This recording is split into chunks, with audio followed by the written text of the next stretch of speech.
내용인데 출애굽기 34장에서 레위기 27장까지 내용이다.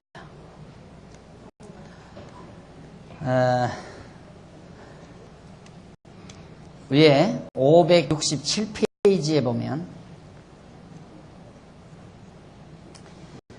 567페이지 제일 위에 뒷부분에 보면 이 내용 가운데 출애굽기 34장은 여호와께서 모세에게 두 번째 증거판을 기록하여 주시는 내용이고 40장 35장에서 40장까지는 모세가 받은 성막규례 이스라엘 백성으로 하여금 수행케 하는 내용이고 레위기 1장에서 6장 7절은 모세가 받은 예물규례를 이스라엘 백성에게 선포하는 내용이고 그 다음은 이제 제사규례를 선포하는 내용이고 그리고 레위기 27장까지는 바로 모세가 받은 규례를 이스라엘 백성에게 선포하는 내용들로 그렇게 되어 있습니다.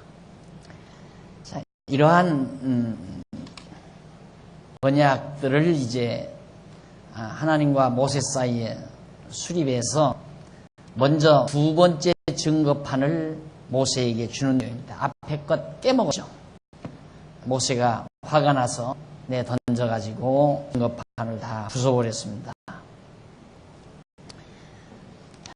그래서 그 두 번째 증거판, 십계명판을 하나님께서 주시는데 그걸 주시기 위해서 먼저 568페이지 양쪽 가로 1번 위에 부분에 모세의 소명과 언약이 나옵니다. 34장 1절로 26절까지 모세의 소명, 하나님께서 모세를 불러서 모세에게 언약하는 내용이죠. 자, 34장 1절로 3절 그 밑에 중간에 보시면 나와요. 1절로 3절에 보면 여호와께서 모세에게 두 판을 만들라고 말씀하십니다. 여호와께서 모세에게 이르시되 너는 돌판 둘 처음 것과 같이 깎아 만들라. 내가 깨뜨린 바 처음 것과 같이 깎아 만들라. 네가 깨뜨린 바 처음 판에 있던 말을 내가 그 판에 쓰리니 아침 전에 예비하고 아침에 시내 산에 올라와 산꼭대기에서 내게 보이되 아무도 너와 함께 오르지 말며 온 산에 인적을 금하고 양과 소도 산 앞에서 먹지 못하게 하라. 접근을 모든 것들로 접근을 금시키고 오직 모세만 시내 산으로 돌판을 깎아가지고 올라오라는 말입니다. 그것은 이제 짐승들이나 각종 생물들이 접근해서 하나님 여호와 나타나시면 죽을까봐 죽음을 면케하기 위해서 오르지 못하게 한 겁니다.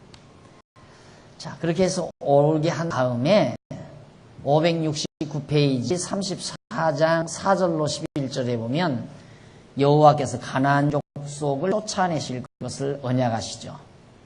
모세가 돌판 둘을 처음 것과 같이 깎아 만들고 아침에 일찍 일어나 그 두 판을 손에 들고 여호와의 경대로 시내산에 올라가니 여호와께서 구름 가운데 강림하사 그와 함께 거기 서서 여호와의 이름을 반포하실세 여호와께서 그의 앞으로 지나시며 반포하시 여호와로라 여호와로라 자비롭고 은혜롭고 노하기를 더디하고 인자와 진실이 많은 하나님이로다 하는 얘기입니다. 여호와로라 여호와로라.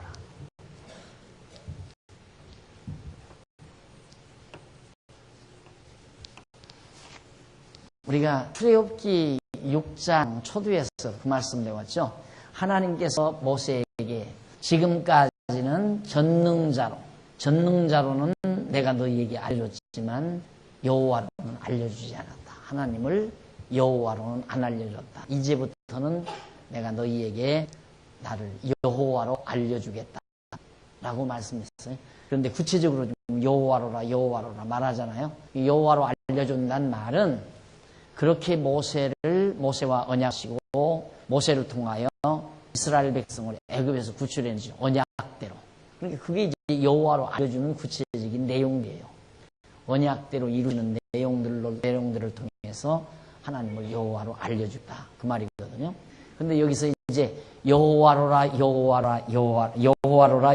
하면서 여호와는 자비롭고 은혜롭고 노하기를 더디하고 인자와 진실이 많은 하나님이로다. 자, 자비롭고 은혜롭고. 거기 하나 해주세요. 자비, 은혜, 그 다음 노하기, 더디, 그 다음 네? 인자, 그 다음 진실. 여호와는 자비롭고 은혜롭고 노하기를 더디하며 인자, 노하기를 더디하면 참 인내한다, 참는단 말이거든요. 인자하시고 진실하시다. 이 내용만 잘 아시면 시편 저예요. 시편 내용이 쫙 그냥 이 내용이 여호와인데 여호와는 자비하다, 은혜롭다. 이게 자비, 사랑한다 이 말이거든요. 사랑과 은혜, 즉 이것은 언약과 관계가 있어요. 하나님께서 언약을 아브라함과 이삭과 야곱에게, 야곱을 사랑해서 그들에게 은혜로, 거저 아무런 조건 없이 은혜로 언약을 세우셨다 그 말이에요. 언약과 관계가 있는 얘기고 이것은 성취와 관계가 있는 거예요. 언약과 성취. 이루시려니까 노하기를 더디해야 되잖아요. 참아야 돼요, 하나님께서. 백성들이 죄를 범하고 타락해도 하나님이 노하기를 더디하셔야, 잘못하는 대로 다 멸해서 죽여버린다면 언약을 못 이루잖아요. 그래서 노하기를 더디하신다라는 말은 언약대로 이루시기 위한, 성취하시기 위한 하나님의 섭리의 속성에 관계된 것이다. 그 다음 인자하시다. 노하기를 더디할 뿐만 아니라 또 인자, 다 덮어야 돼요. 모든 죄를 덮고 용서해야 돼요. 이건 인자, 용서와 관계. 노하기를 참고, 범죄에도 참고, 사랑으로 인자하고 용서하시고. 그 다음 진실은 쉽죠? 진실은 뭐예요? 거짓 없이 언약대로 꼭 이루신다. 진실하다. 그러니까 여호와는 언약대로 이루시는 분인데 언약대로 이루시는 분. 이게 여호와인데 여호와의 속성은 자비롭고 은혜롭고 노하기를 더디하며 인자하시고 진실하시도다. 이게 여호와의 속성을 다해요. 전부 시편 가보면 이 여호와는 자비하시도, 은혜롭고 자비하시다. 그의 인자와 진실을 찬양하라. 뭐 이런 얘기들이 막 시편에 다 깔려 있잖아요. 이거예요. 언약대로 이루신, 성취하신 여호와를 찬양하라. 할렐루야, 그거 할렐루야. 이게 이제 여호와 찬양하라, 그 말. 여호와를 찬양하라. 마지막 시편 마지막 부분에 할렐루야, 할렐루야. 처음 할렐루야 해놓고 마지막에 가서 또 할렐루야. 여호와를 찬양하라. 왜? 자비롭고 은혜롭고 노하기를 더디하시며 인자하심이 많으시고 진실하시도다. 그러니까 여호와를 찬양하라. 그 말은 언약대로 이루어 주신 분이시기 때문에 그를 찬양하라 그 말이에요. 시편 강의 다 끝났어요. 이게 얼마나 중요한가. 저기 이거.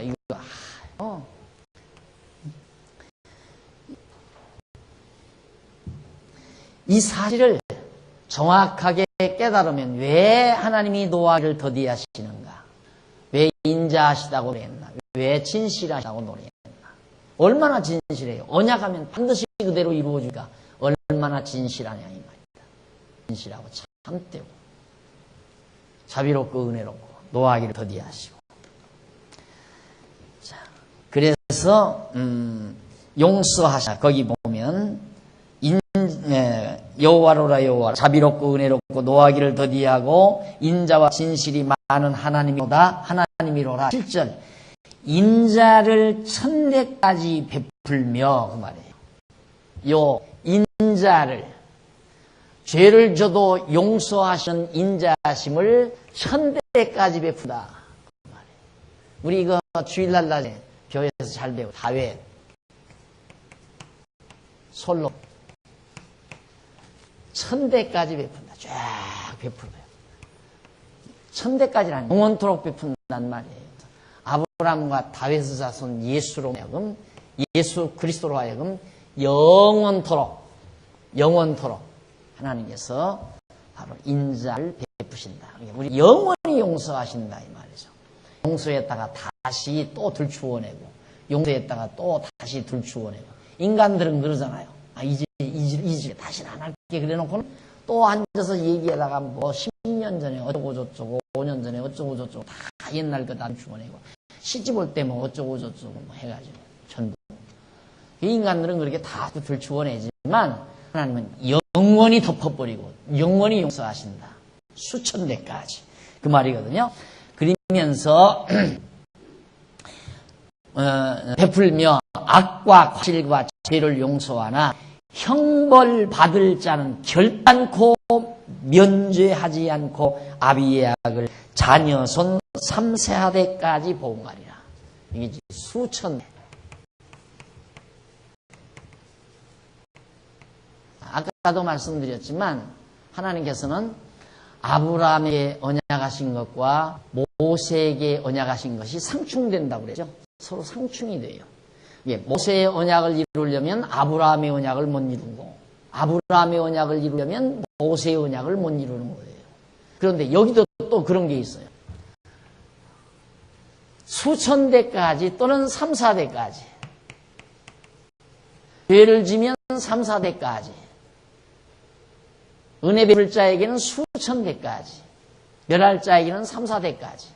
3, 4대까지 한다면 수천 대를 은혜를 못 베풀고, 수천 대까지 은혜를 베풀면 3, 4대까지만 3, 4대까지 보응한다는 말을 못 이루는 거고, 이 둘이 괴리를 빚는 거예요. 두 가지 사항이.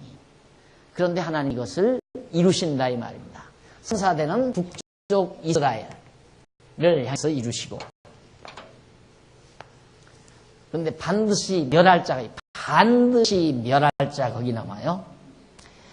결단코 면죄하지 않고 아비의 악을 자녀 손 3, 4대까지 보응하리라. 반드시 보응한다 이 말이죠. 그리고 모세가 급히 땅에 엎드려 경배하며 그렇게 말해서 수천 대까지 이루고 3, 4대까지 이룬다. 이것이 이전 모세에게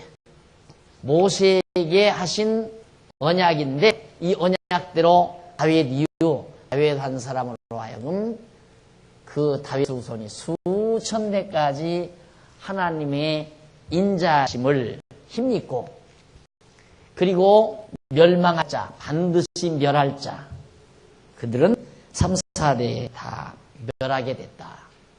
이것이 다윗 이후에 이스라엘 민족사에서 그대로 나타납니다. 가로되 주여 내가 주께 은총을 입거든 원컨대 주에 엎드려 원컨대 주는 우리 중에서 행하옵소서. 이는 목이 곧은 백성이니라. 우리 악과 죄를 사하시고 우리로 주의 기업을 삼으소서.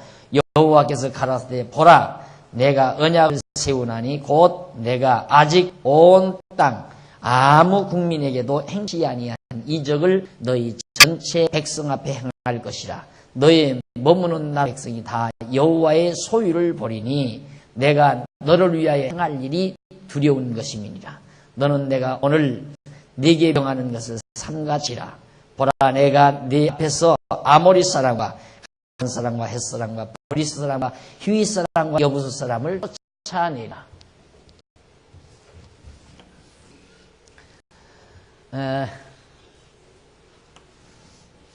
이 가나안 땅인데, 이 가나안 땅의 7족속 7개의 족들이 혼재해서 살아요. 이 땅에. 이 땅에는 함의 후손이 살죠. 가나안 7족속이 7개의 족속이 살고 있는데, 이 족속을 하나님께서 다 쫓아내겠다 이거예요. 그런데 지금까지 이런 일이 없었다 이 말이에요. 어떤 한 민족이 많은 족속들을 내몰고 들어가 산 지금까지 없었다. 그런데 내가 그 일을 행하겠다 이 말이에요. 이걸 모세에게 약속해 주면 왜 그러냐면 모세가 두려워서 안 갈까 봐.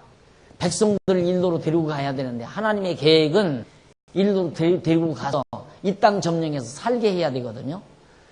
이스라엘 민족이 불쌍해서 살게 하는 거 아니에요. 이스라엘 민족들 떠돌이 마냥 할 곳이 없어서 땅 주어 살게 하려는 데 있는 것이 아니라 하나님께서 모세에게 말씀한 대로 내가 여호와임을 알게 하리라. 약대로 이루시는 자임을 알게 하리라. 여호와를 알게 하기 위해서, 계시하기 위해서는 반드시 이스라엘 열조와 언약한 이 땅 들어가게 해야 한다 이 말이죠. 그러니까 하나님 당신을 알게 하기 위한 것이 이 땅 들어가게 하는 목적이에요. 그래서 이 땅의 모든 족속들을 몰아내고 이스라엘 백성들로 하여금 네가 이 땅에 가서 살게 하리라. 이걸 하나님께서 약속을 해줘요. 그러면서 이게 들어가 사는데 이처럼 하나님의 인자를 수천 대까지 베풀어주고 그 다음 3, 4대까지 아들의 죄를, 아비의 죄를 3, 4대까지 보응하겠다. 이게 이제 하나님께서 이스라엘 영도자 모세에게 언약하신 내용인 말입니다. 언약대로 그대로 이루어지잖아요. 가나안 땅 들어가서 다윗이 왕이 되어지고 그 민족들을 그대로 언약한 대로 수천 대 이르게 하고 3, 4대까지 보응하는 이런 섭리가 쭉 역사로 이어지고 있는 겁니다. 그러면서 넘어가서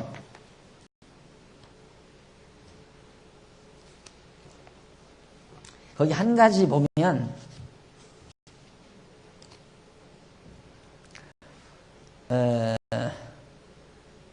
570페이지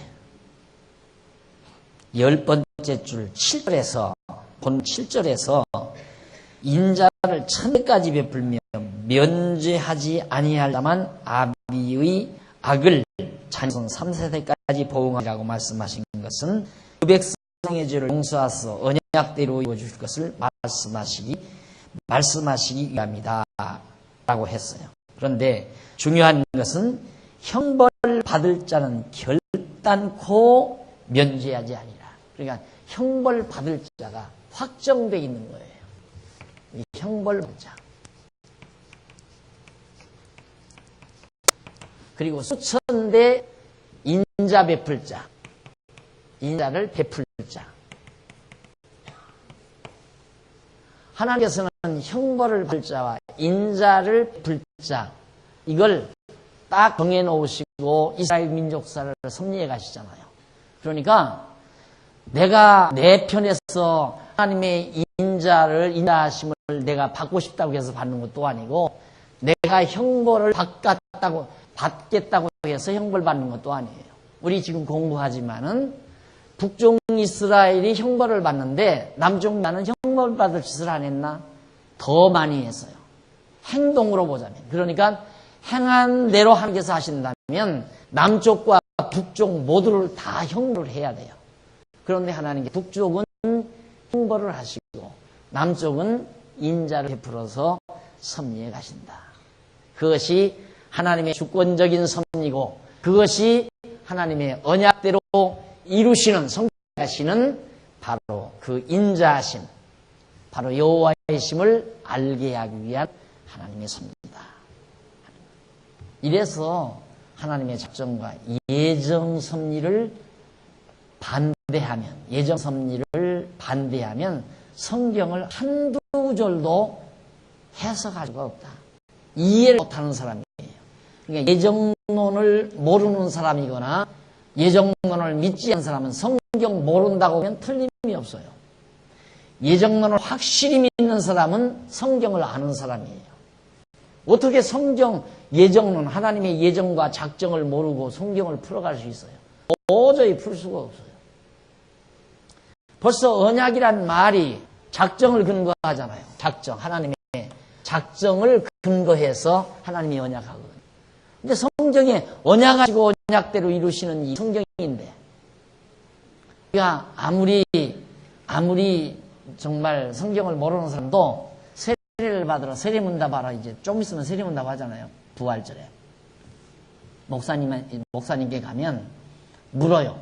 성경은 무엇과 무엇으로 이루어졌습니까? 그러면 언약과 성취로 성경은 어떻게 이루어져 있습니까? 구약과 신약으로 이루어졌습니다. 우리 대답이요. 그럼 구약은 뭡니까? 그럼 구약은 언약입니다. 신약은 뭡니까? 성취의 예입니다. 그렇게 하면 새겨주잖아요. 그렇게 문답할 때 나오잖아요. 그러니까 구약은 언약이고 신약은 성취라는 거 다 알아요. 다 알면 그렇게 성경을 풀어가야 되잖아요.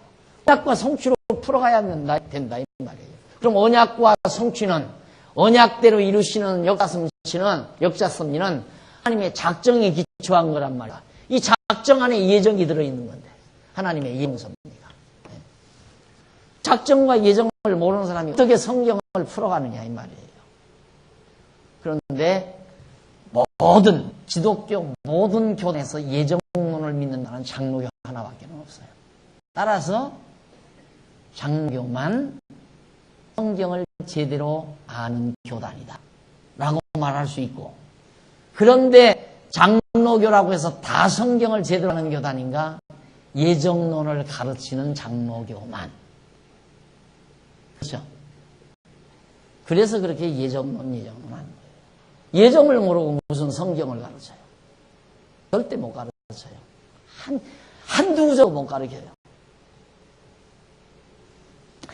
자, 넘어가서 571페이지 34장 12절로 17절. 그 땅 족속과 언약 맺지 말고 우상을 제하라고 명령하십니다. 자, 그러면 여기 들어가거들랑 이 땅에 7족속이 이스라엘 백성들은 애굽에서 지금까지 살아왔고, 그러니까 참 재미난 건 뭐냐면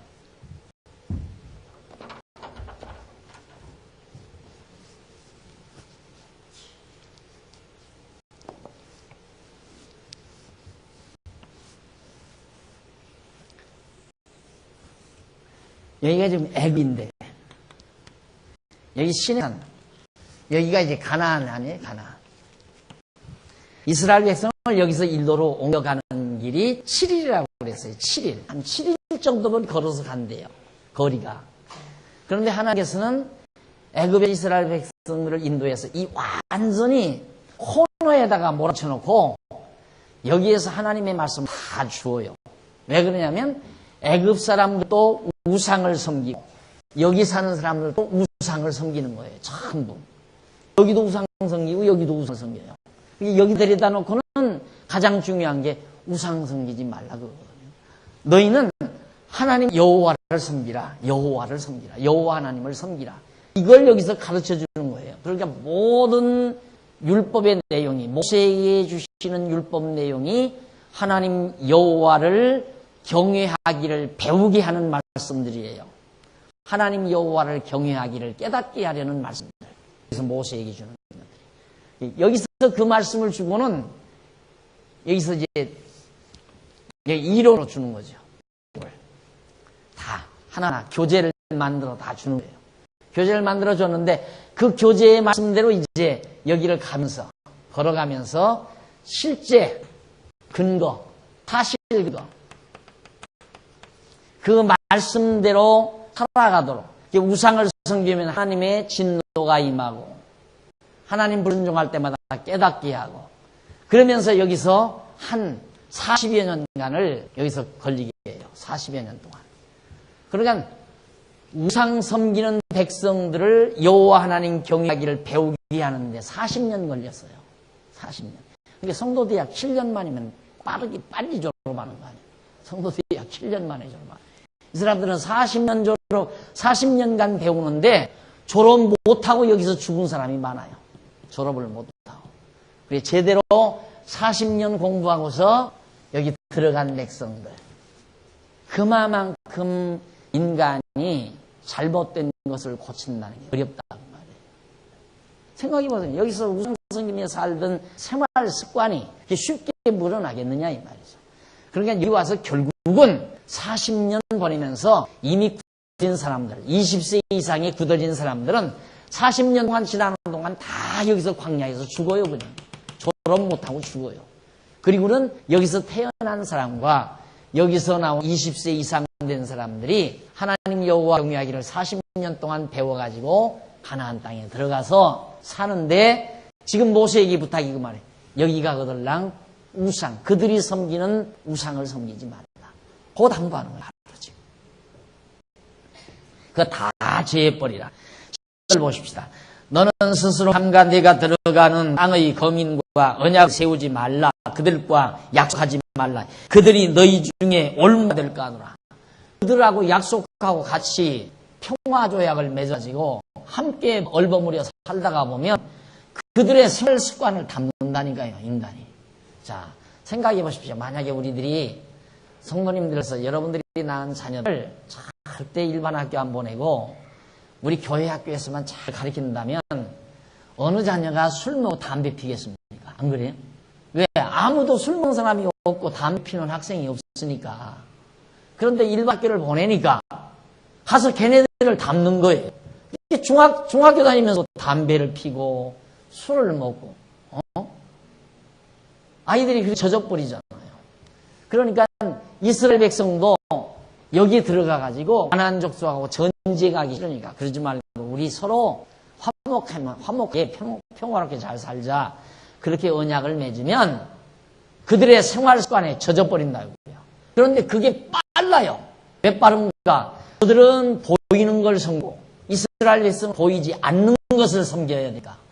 보이지 않는 것을 섬기려면 그만큼 많이 배워야 되지만 보이지 않는 것은 안 배워도 돼요. 보기만 해도 돼요. 쟤는 저기다 절을 하는구나. 그러니까 보이기만 하고 그냥 거기다 절을 껍죽 한다 이 말이에요. 그러니까 여러분들 자녀들 예수 안 믿을 때 자녀들 공자맹자 안 가르치잖아요. 대학이니 논어니 이런 거 하나도 안 가르쳐요. 안 가르쳐도 제삿날 절하는 것만 보여주면 이놈이 나이 먹어서 같이 절한다 이거야. 왜 절하는지도 모르고 그냥 절하는 거야. 그냥. 그렇게 쉽게 배워요. 그건 가르칠 필요가 없어요. 보이는 것. 그런데 하나님 여호와 경외하는 것은 보이지 아니하는 하나님이기 때문에 일일이 가르쳐야 되고 또 구별해야 되고 저들과 다르다. 가나안 족속이 섬기는 우상과 보이지 아니하는 여호와 하나님과는 전혀 다르잖아요. 여호와 하나님은 창조주 하나님이시고 언약대로 이루어 가시는 역사 섭리의 하나님이지만 우상은 가나안 사람들이 만들어서 섬기는 거란 말입니다. 인간이 만든 거라고 말이에요. 그런데도 여기에 젖어질 가능성이 훨씬 많다. 그러니 정말 하나님께서 이스라엘 백성들을 데리고 가는 모세에게 당부를 안 할 수가 없어. 그래서 너희는 도리어 그들의 단을 헐고 그들의 주상을 깨뜨리고 그들의 아세라상을 찍을지어다. 너는 다른 신에게 절하지 말라. 여호와는 질투라. 이름하는 질투의 하나님이니라. 너는 삼가 그 땅의 거민과 언약을 세우지 말지니 이는 그들이 모든 신을 음란히 섬기며 그 신들에게 희생을 드리고 너를 청하면 네가 그 희생을 먹을 함이며 또 네가 그들의 딸들로 네 아들들을 삼음으로 그들의 딸들이 그 신들을 음란히 섬겨 네 아들로 그들의 신들을 음란히 섬기게 할까 함이라. 너는 세상들을 부어 만들지 말지니라. 언약에서 서로 사도 남고 거기 사는 저 아나 족속들과 그러면 다 그리 전부 다 유혹당한다. 전부 유혹당한다. 딸들 며느리 삼았다 가나안 족속을. 그러면 그 딸들이 우상을 음란히 섬긴다. 여기서 우상은 반드시 음란을 동반해요. 우상 숭배는. 왜? 우상을 만들어 놓고 우상에게 제사하는데 제사의 한 방법이 온갖 웅탕한 일을 남녀가 앞에서 행하는 거예요. 그래서 모든 거기 제사에 참여한 모든 백성들로 막 광분하게 만드는. 요즘 이제 쇼할 때 막 젊은 애들이 막 마이크를 들고 노래하면서 막 다 재진 옷 입고 막 그냥 인간들을 다 광분시키잖아요. 참여한 사람들을 다 광분하게 만드는. 근데 광분하게 만드는 방법은 남녀가 이상한 짓 하면서 춤추면 막 소리를 지르잖아요. 광분하면서. 제사를 그렇게 드리는 거예요. 이방인들이. 그러니까 그 길은 엄청난 수가 모이는 거죠. 글로로는. 좋으니까 육체적 쾌락으로 좋으니까 글로로 다 가게 돼 있다 이 말이에요.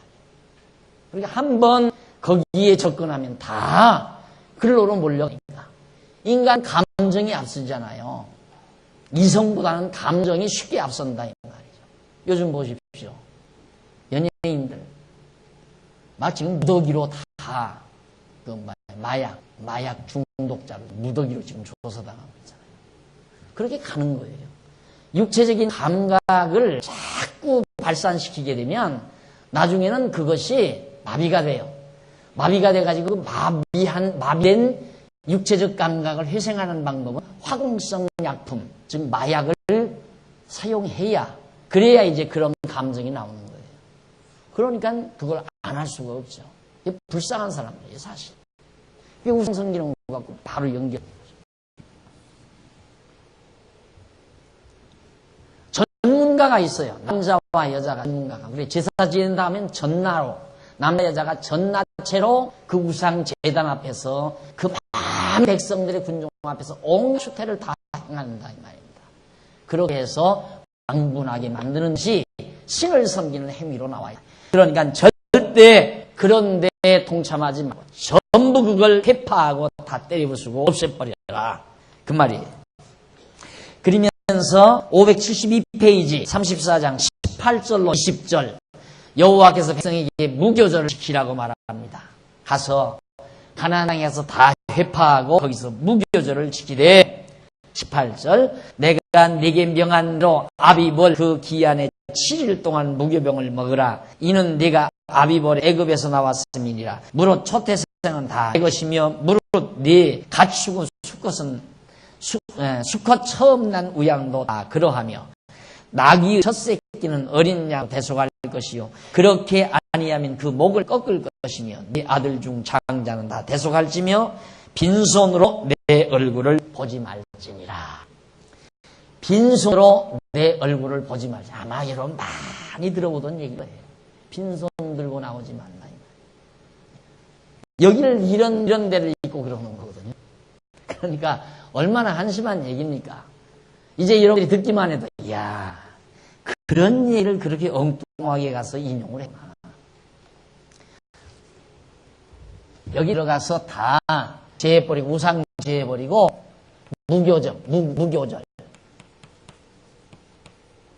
무교절을 지키라 이 말이거든요.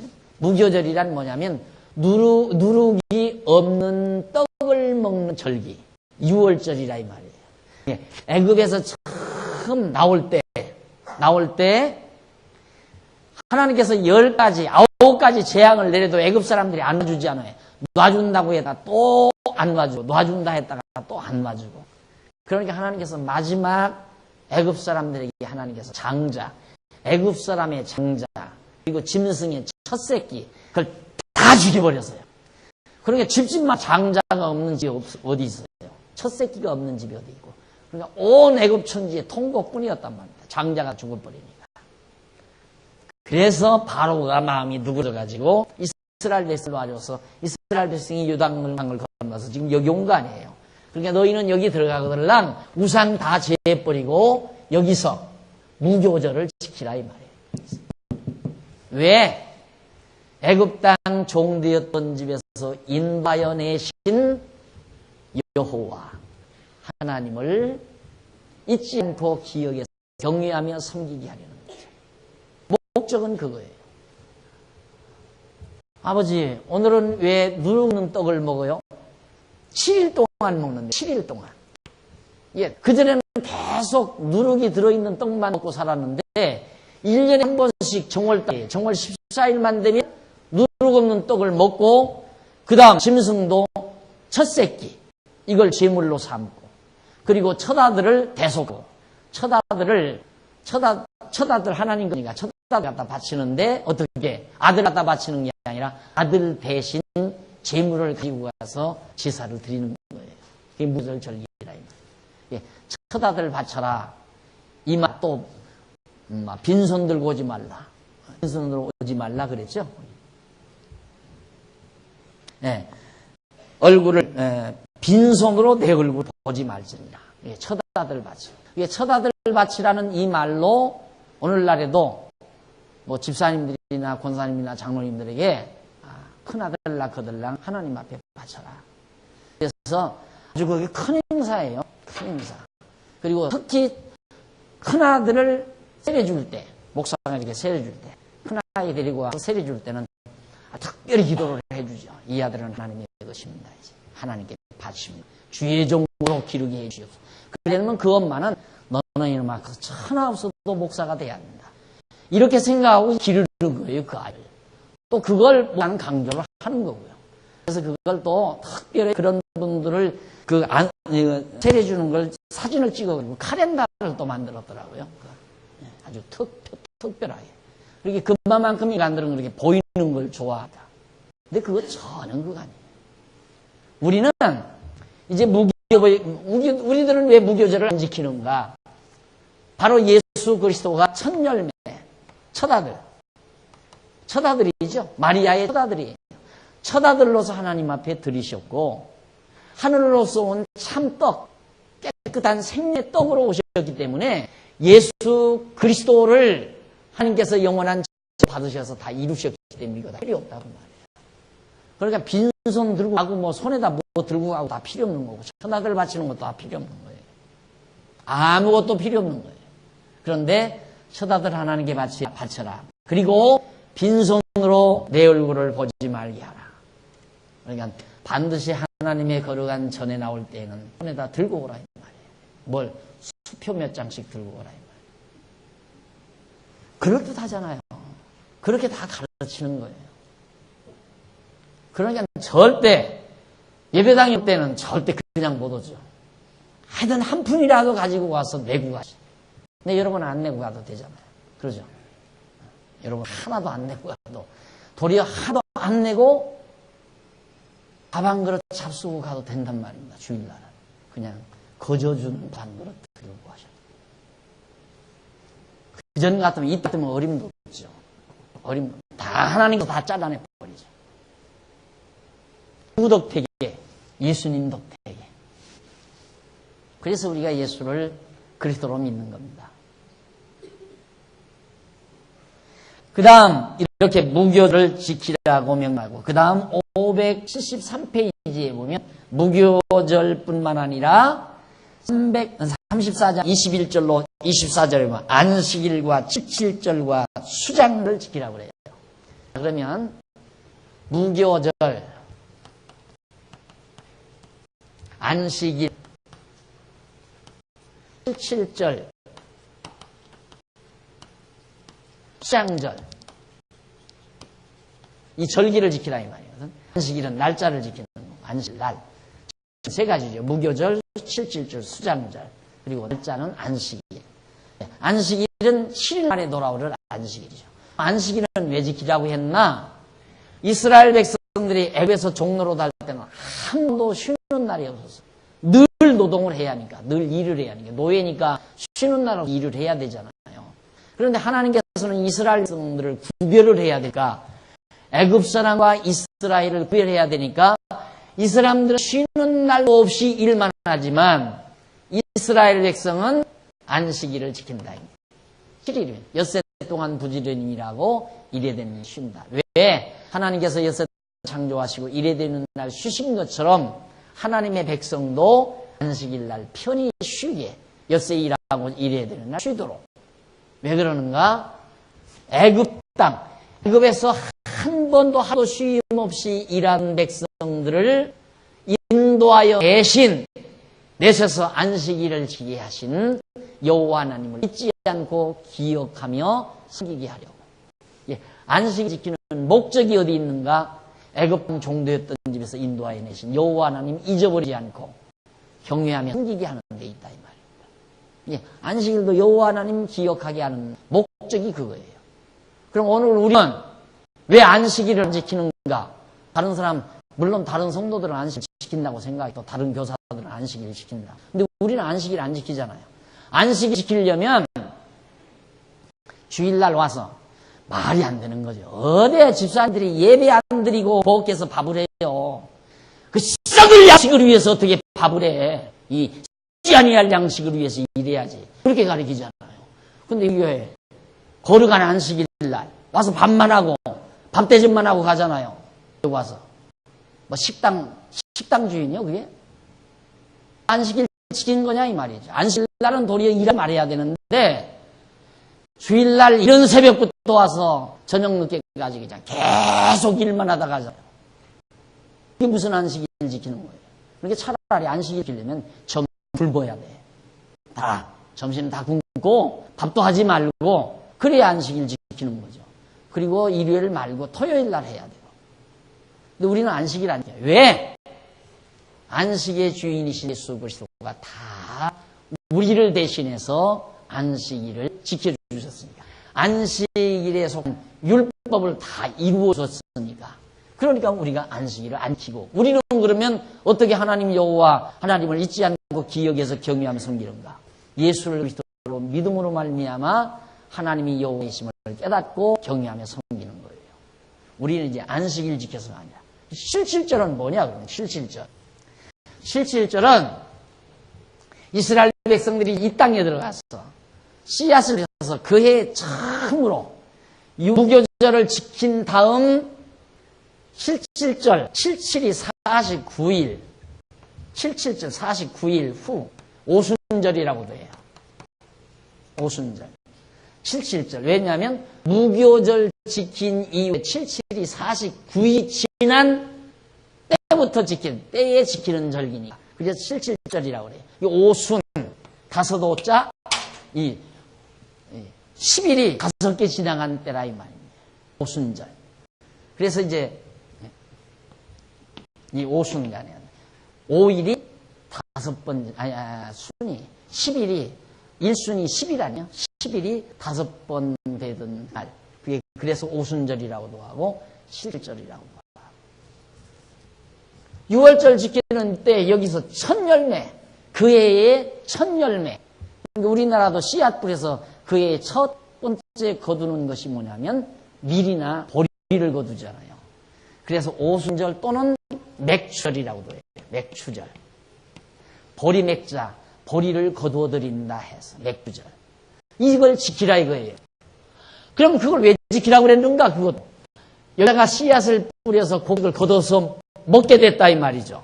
왜냐하면 애굽에서는 자기 땅에다가 씨앗 뿌려 농사해서 먹어본 적이 없어요. 쭉 들어가서 일해주면 이제 배급이 나오면 그걸로 먹고 살았지. 그러나 얘는 내 기업의 땅에다가 내가 씨앗을 뿌려서 곡식을 수확해서 먹을 수 있는 것을 잊어버리지 말고 이 맥주절을 꼭 지켜라. 왜? 이것이 애굽 땅 동두였던 집에서 인도하여 낸 여호와 하나님을 잊어버리지 않고 기억하게 하시려. 수장절은 뭔가? 수장절은 그해 마지막으로 가을에 거둬들이는 거죠. 그래서 추장절이라고도 하고 추장절, 추수절, 그다음 뭐 수장절이라고도 하고 이 가을에 거두는 거예요. 가을 추장, 가을에 거둬들이는 절기. 그걸 요즘에는 이제 뭐 감사절, 추수감사절이라고 그러는데 그거 아니에요. 추수감사절하고 여기 말하는 수장절하고는 본질적으로 의미가 달라요. 추수감사절은 교회의 전통이에요. 그냥 우리 신약교회의 전통. 수장절은 구약의 율법이고 가을에 곡식을 거둬들인 것에 대한 절기죠. 추수감사절은 퓨리탄들이 청교도들이 영국에서 미국 아메리카 대륙으로 건너가가지고 처음 농사를 했는데 너무너무 풍작이 된 거예요. 그동안 묵어 터진 땅에다가 곡식을 심으니까 얼마나 잘겠어요. 그러니까 곡식을 거둬들여가지고 축제를 벌는 거예요. 곡식을 잔뜩 싸고 풍년을 주신 하나님께 축제를 벌렸는데 그것이 아름다운 전통으로 우리 신약교회에 전해지게 된 거예요. 한 300~400년 전부터. 그것이 이제 전통적으로 그냥 좋은 절기이기 때문에 우리가 하는 것뿐이지 추수감사절 안 지킨다고 해서 무슨 뭐 율법을 범하거나 잘못되거나 그건 아니에요. 다만 교회의 아름다운 전통을 우리가 그냥 다스려서 하는 것뿐이지 뿐이라 이 말입니다. 그러니까 수장은 가을의 마지막 열매. 마지막 열매. 이건 첫 열매. 실제로는 첫 열매. 이것을 하나님께 드리는데 이 마지막 열매를 드리는 것도 마찬가지로 하나님께서 이 땅에 와서 이렇게 풍요로운 곡식을 거두어서 먹고 살도록 하신 여호와 하나님을 잊지 않고 경외케 하려는 거죠. 자, 그래서 거기 보면 573페이지 중간 줄바꾼데 보면 여호와께서 안식일을 비롯하여 이 절기를 지키라고 하신 목적이 뭔가? 모두가 이스라엘 백성으로 하여금 자기들을 애굽 무거운 짐 밑에서 인도하여 내신 여호와 하나님을 잊어버리지 아니하고 경외하며 섬기게 하시려는 데 있다. 그리고 이러한 모든 절기들은 예수 그리스도의 죽으심과 부활, 승천과 재림에 대한 예표로서의 모형과 그림자이다. 무교절 곧 유월절 절기는 예수 그리스도께서 십자가의 유월절 양으로 죽으신 것에 대한 예표이며, 77절 곧 오순절은 예수 그리스도께서 부활 첫 열매가 되셔서 승천하시는 데 대한 예표이고, 수장절은 초막절은 예수 그리스도께서 마지막 날에 알곡과 쪽미를 거두어 심판하시리 재림하시는 것에 대한 예표이다. 자, 그러면 여기서 무교절은 죽으심, 예수 그리스도의 죽으심에 대한 예표고,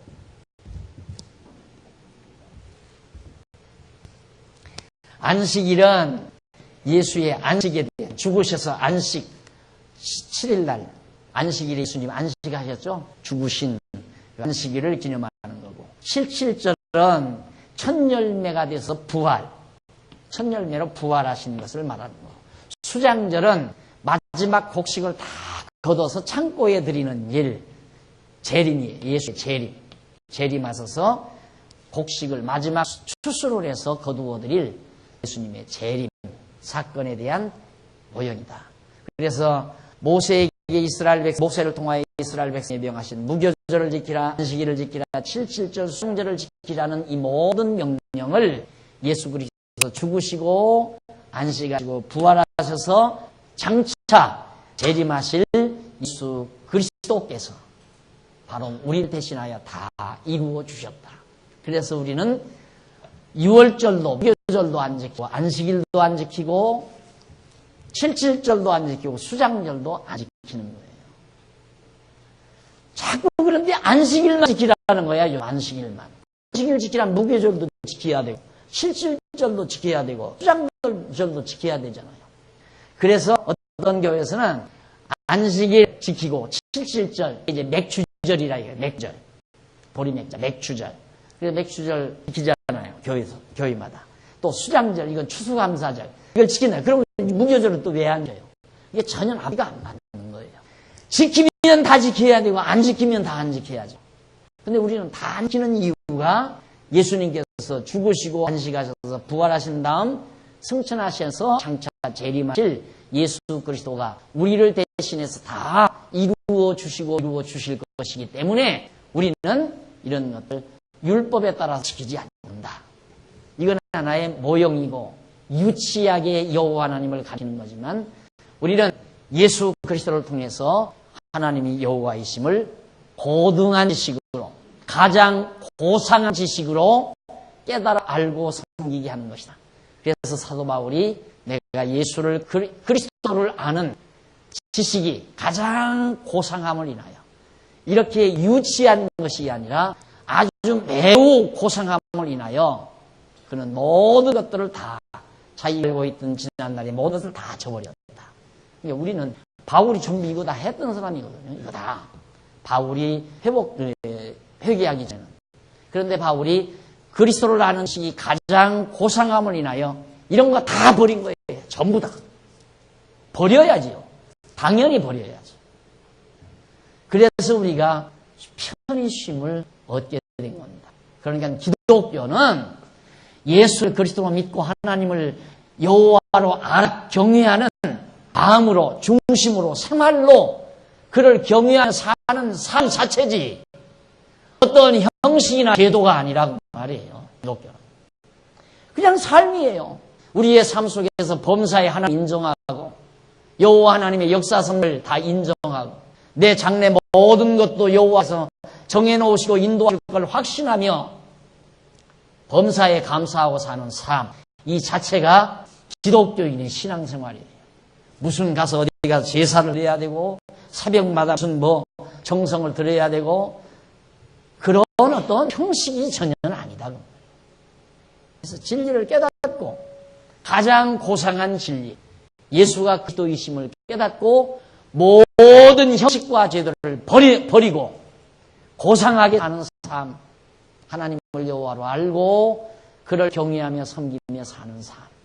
하나님을 어떻게 섬기는가? 참 섬긴다는 게 이제 답답한 거예요. 섬긴다는 것을 자꾸 이 예배당을 중심으로 해서 어떻게 섬기겠어요? 주의 종 섬기는 것이 하나님은 섬기는 것이다. 그렇게 가르칠 수밖에 없어요. 없잖아요. 어떻게 섬겨야 돼요? 하나님 섬기라 하나님 섬기라 하는데 어떻게 섬기실래요? 집에다가 천주교처럼 마리아상 만들어서 플라스틱으로 만들어서 각 집마다 돌려주고 항상 그 플라스틱 마리아상 앞에서 이러고 하고 정성을 드리고 기도하고 그렇게 하면 내가 지금 섬기고 있다 이런 느낌을 사람 받잖아요.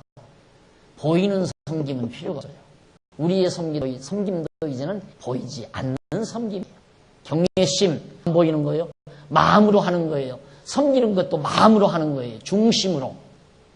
그러니까 너희들이 입으로는 주여 주여 하지만 그리고 너희들이 발로 성전 문턱만 하도 받고 다녀가지고 문턱 다 달아 빠졌지만은 마음에서 멀더라.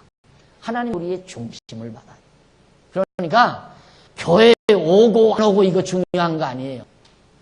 와서 기도를 뭐 손잡고 하고 안 하고 중요한 거 아니고 돈 내고 안 내고 그거 중요한 것도 아니고 가장 중요한 건 뭔가 정말 예수가 그리스도임을 내가 믿는가 알고 있는가 그걸 믿고 하나님이 여호와이심을 정말 알고 깨달아 그를 경외하며 사는가 모든 범사가 여호와 하나님 주권적 섭리라는 게 믿어지는가 이 말이죠.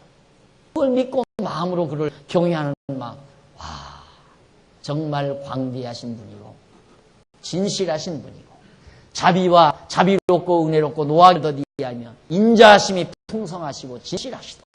이게 믿어지고 그에게 순경심, 존경심, 존경을 다하는 마음만 있으면 완벽한 거예요. 가장 완벽한 거. 그럼 예배당 뭐로 오나? 이걸 배우러 오는 거예요. 예수가 그리스도이심을 배우고 하나님이 여호와이심을 깨달아 알고 경외한 마음을 부추기기 위해서 오는 거예요. 이게 무슨 기독교의 무슨 형식이 아니라 제도가 제사제도라든가 어떤 종교의 행위라든가 그거 아니에요. 기독교는 그런 거 없어요. 전혀 없어요. 예배당 없어도 상관없어요. 그냥 집집마다 사람 적으면 집집에 자기 집에서 그저 로비에서 아니면 자기 거실에서 7, 8명씩 10여 명씩 모여서 말씀 배우고 말씀을 깨닫고 그러면 살아도 돼요. 그게 교회니까. 두세 사람이 주의 이름으로 모인 곳에 함께 하신다는 약속. 그게 교회예요. 주님의 지체. 그런데 자꾸만 이 기독교를 갖다가 이상야릇한 방향으로 이방 종교와 비슷하게 만들어서 제도를 만들고 형식을 만들고 그렇게 해서 인간들을 그 형식과 제도 속에 자꾸 억압하고 그러니까 저는 그러잖아요. 마음 없으면 하지 말라 이 말이에요. 마음 없으면 아무런 의미가 없어요.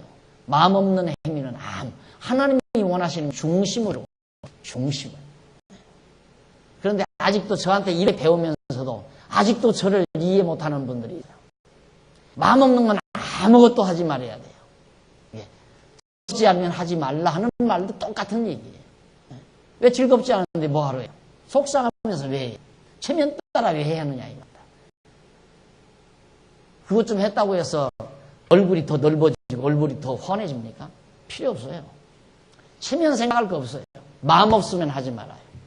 마음 있는 걸 해야 돼요. 중심을 해야 한다 이 말이에요. 중심에 있는 것. 뭐든지 인간관계 그렇잖아요. 마음 없는 거면 기만당한 기분이에요. 그 사람이 나 밥 사줄 마음이 없는데 할 수 없이 사줬다. 먹고 나면 완전히 그건 그렇게 속는 인간은 오늘 밥 한 거 공밥 먹었다. 수지 맞았다. 이럴 거죠. 그러나 속알맹이 있는 인간 어쩌다가 나 오늘 기만당한 기분이고 영습 쎄하잖아요. 그 밥 먹고 안시하면 인간 아니에요. 그 밥 먹고 소화불 안 걸리면 인간이 아니에요. 그건 알맹이 없는 인간이란 말입니다.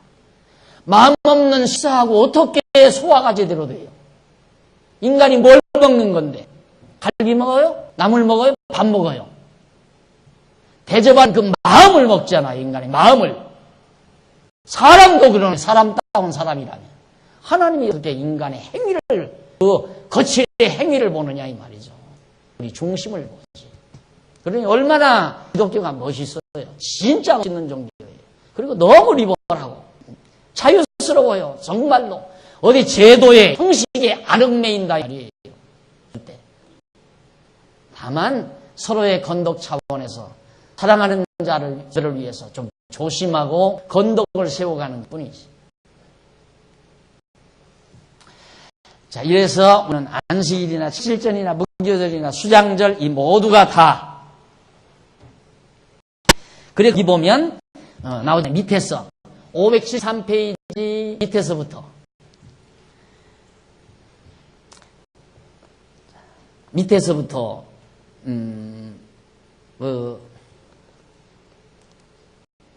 쭉 설명을 했죠. 그러면서 밑에서부터 세 번째 줄 중간에 보면 따라서 여호와께서 이스라엘 백성에게 지키라고 명하신 모든 절기는 예수 그리스도의 사역에 대한 예표로서의 모형과 그림자다 이 말이에요.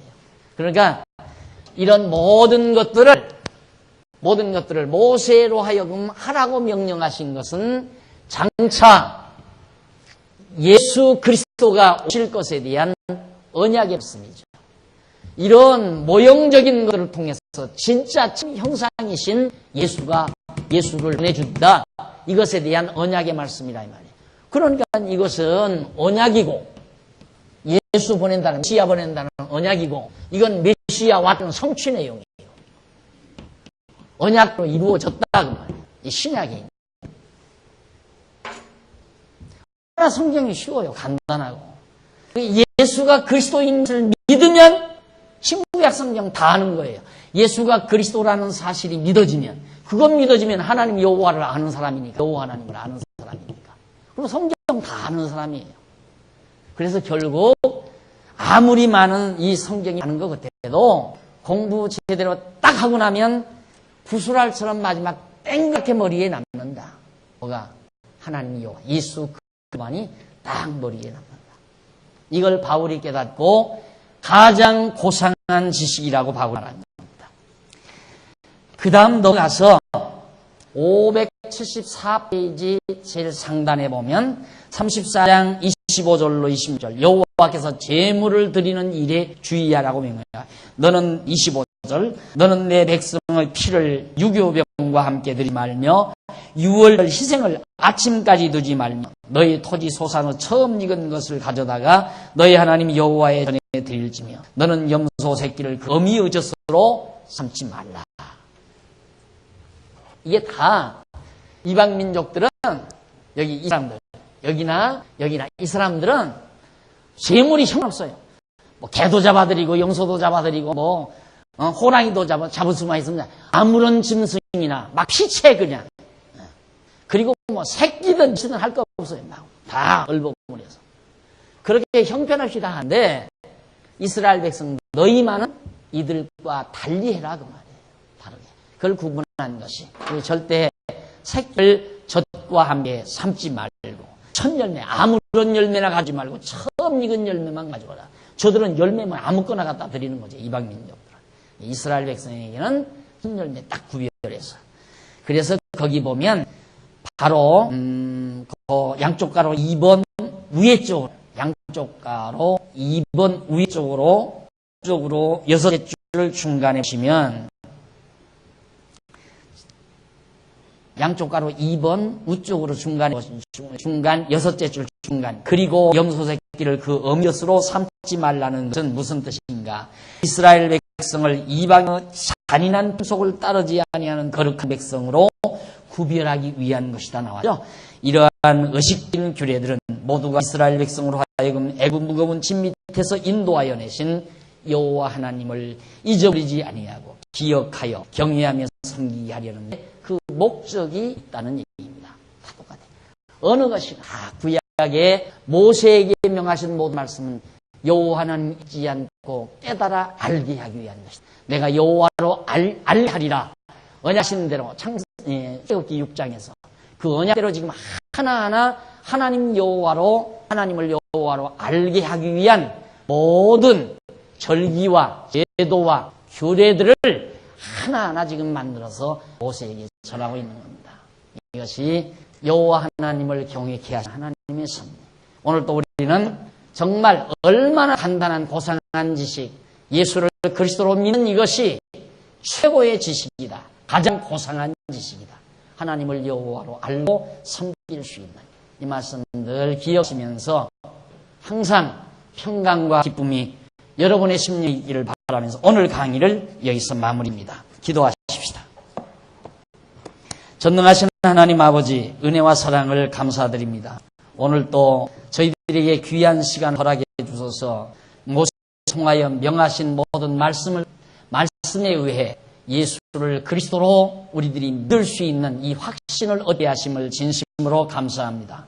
하나님 아버지, 우리도 죄의 권세에서 다 해방받아 거기에서 건져내 주신 하나님 여호와를 잊지 않고 기억하게 하시려고 예수를 보내어 우리를 죄와 사망 권세에서 건짐받게 해주신 일로 깨달아 알고 늘 하나님 여호와를 경외하며 사는 슬기롭고 지혜로운 종들이 되게 하시옵소서. 연보했습니다. 마음에 담긴 연보를 통하여 하나님의 선하신 아름다운 일들이 이루어지도록 역사하시옵소서. 예수님의 이름으로 기도드립니다. 아멘.